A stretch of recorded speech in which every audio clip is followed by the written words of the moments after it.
নমস্কার। ফোনটা কে করেছিল? আমি ফোন করেছিলাম। আপনি ফোন করেছিলেন? কি হয়েছে? আমার মেয়ের ভীষণ শরীর খারাপ, হার্টের সমস্যা হয়েছে। আচ্ছা, আমার খুব ইমার্জেন্সি অপারেশনটা করাতে হবে, তো আর্থিক সাহায্যের জন্য আপনাকে ফোন করেছিলাম। অনেকবার ফোন করেছিলেন। আপনার কি হয়েছে পায়ে? পায়ে যেতে পরে এই টেনশনে আমি মোটে 1 মাস হলো, মানে আমি অ্যাক্সিডেন্ট করে ফেলেছি। বাড়ি কোথায় আপনার? এইটা তো এইটা? আচ্ছা, চলুন চলুন চলুন। মানে মেয়ের টেনশনে আপনারও পা ভেঙে গেছে। চলুন।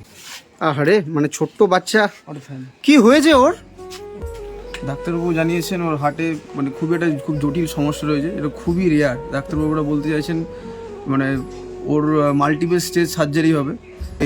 এই অপারেশনটা খুবই ইমার্জেন্সি করতে বলেছে, মানে অ্যাজ সুন অ্যাজ পসিবল, মানে আজ হলে আজকেই অপারেশনটা করলে ভালো হয়। কিন্তু আমাদের যেহেতু ফিনান্সিয়াল কন্ডিশন খুব ডাউন, আমাকে বলেছে তাহলে আপনি অন্তত 2 মাসের মধ্যে অপারেশনটা করিয়ে নেবেন। প্রথম যে সার্জারিটা করতে হবে তার খরচ প্রায় 4.5 লক্ষ থেকে 5 লক্ষ টাকা।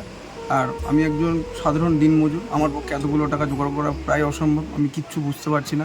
কিছুদিন কেটেই গেছে, এখন আর বেশি দিন নেই, 20-25 দিন বাকি আছে।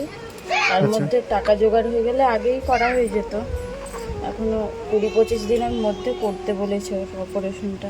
আমাদের কাছে তো অত টাকা নেই, কিছু টাকা জোগাড় হয়েছে, তো সেই টাকায় হবে না, আরও কিছু টাকা লাগবে, অনেকটাই লাগবে। তার অর্ধেকেরও অর্ধেক টাকা জোগাড় হয়েছে।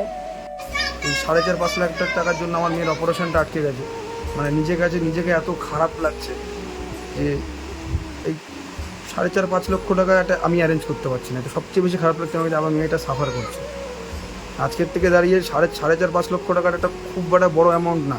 প্রায় সবার সেভিংস থাকে, কেউ অনেকে সিভিল ভালো, অনলাইন লোন করে নেয়। কিন্তু আমার পক্ষে আমার কোনো অনলাইন লোন নেই যে আমি আমার সিভিল দেখিয়ে লোন নেব। 5.5 লাখ টাকা একটা মানুষ অনুষ্ঠান করে আজকের দিনে 1.5-2 লাখ টাকার, আমি সেখানে দাঁড়িয়ে আমার মেয়েটার আজকে এত কঠিন অবস্থা, আমি 4.5-5 লাখ টাকা দিয়ে অপারেশনটা আমার আটকে গেছে। আমার মাসিক যে ইনকামটা হয় 10 থেকে 12 হাজার টাকা আমার মাসিক ইনকাম, তার মধ্যে আমি সংসার চালিয়ে, দেখুন মানুষের একটা ছোটো ছোটো আশাও থাকে, মানুষ করায় সংসার। আমার পক্ষে এত কিছু চালিয়ে আমি এতগুলো অপারেশনের টাকা জোগাড় করতে পারছি না। তাই আজ সামান্য, মানে মনে হতে পারে আপনাদের কাছে 5 লক্ষ টাকা সামান্য টাকা, হয়তো সবাই অ্যারেঞ্জ করে ফেলতে পারে, আমি এই 5 লক্ষ টাকা অ্যারেঞ্জ করতে পারছি না বলে আপনাদের কাছে দ্বারস্থ হয়ে খুবই খারাপ লাগছে। মানে আজ মনে হচ্ছে যে পৃথিবীতে এটা এনে আমি খুব বড় অন্যায় করে ফেলেছি।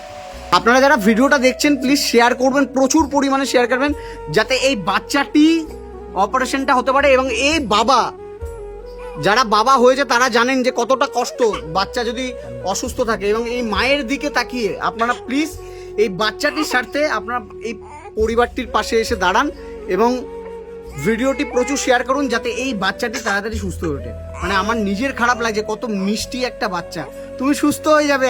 যাই হোক, মানে আপনারা যারা ভিডিওটা দেখলেন তাদের কাছে অনুরোধ থাকলো প্লিজ এই বাচ্চাটির জন্য আপনারা এগিয়ে আসুন, যাতে এই বাচ্চাটি খুব তাড়াতাড়ি সুস্থ হয়ে ওঠে। আর দাদা আমি কি বলবো, আমার নিজেরই খারাপ লাগছে যে এতটুকু একটা বাচ্চা, আপনি বাবা হয়ে কতটা কষ্ট রয়েছে আমি বুঝতে পারছি। যাই হোক, আমার তরফ থেকে মানে আমি একদম সামান্য কিছুটা টাকা আমি এখানে দিয়ে গেলাম, সামান্য কিছু টাকা এই ছোট্ট ঋদ্ধির জন্য দিয়ে গেলাম। এবং আমি ভগবানের কাছে প্রার্থনা করি ছোট্ট ঋদ্ধি যেন খুব তাড়াতাড়ি সুস্থ হয়ে ওঠে। হ্যাঁ ঋদ্ধি, খুব তাড়াতাড়ি সুস্থ হয়ে ওঠে। ঠিক আছে দাদা, ভালো থাকবেন, আশা করছি ও খুব তাড়াতাড়ি সুস্থ হয়ে উঠবে।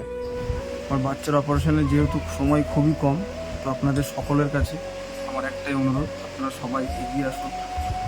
আপনারা যে যা পারেন তাই দিয়ে আপনারা সাহায্য করুন, যাতে আমি আমার বাচ্চাটার অপারেশনটা সঠিক টাইমের মধ্যে করাতে পারি, কারণ বাচ্চাটাকে যেন অন্য বাচ্চাদের মতো সুস্থ করে তুলতে পারি।